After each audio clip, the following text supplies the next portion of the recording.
Hey guys, Dr. Jordan Miller here with Integrated Health Solutions, and for today's video, we are going to dive in and break down the side plank or side bridge exercise. Now, this exercise focuses on lateral flexion stability. It is only one of 3 exercises, and it is the last exercise that we typically dive in. So please do yourself a favor, go back and look at previously discussed videos. The dead bug is for your flexion and extension plane, and your bird dog is going to be on your hands and knees working your rotational plane. This is going to be that lateral flexion and that third and last aspect that you should be doing in your progression of core exercises.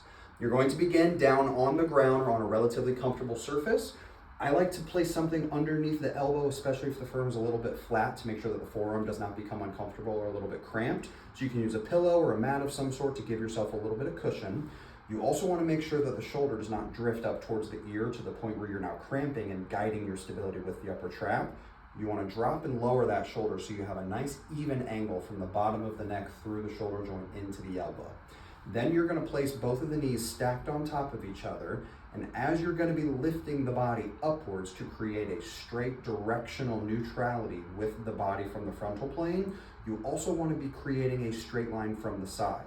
So not only are we going to squeeze the glutes to lift the hips up towards the ceiling, we are also going to thrust the hips forward, so we are creating a neutral line from the front and from above.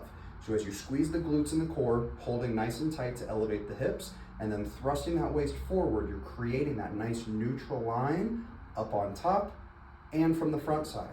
From this position, make sure that that shoulder does not drift up and you start to cramp with that upper trap. Keep it nice and stabilized.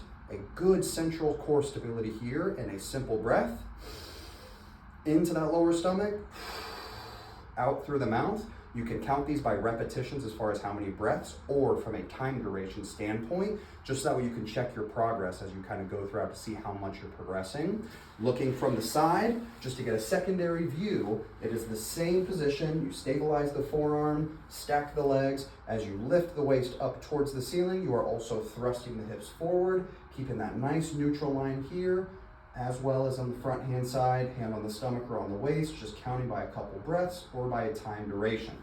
Try this out below, comment any questions or concerns, and we'll see you next time.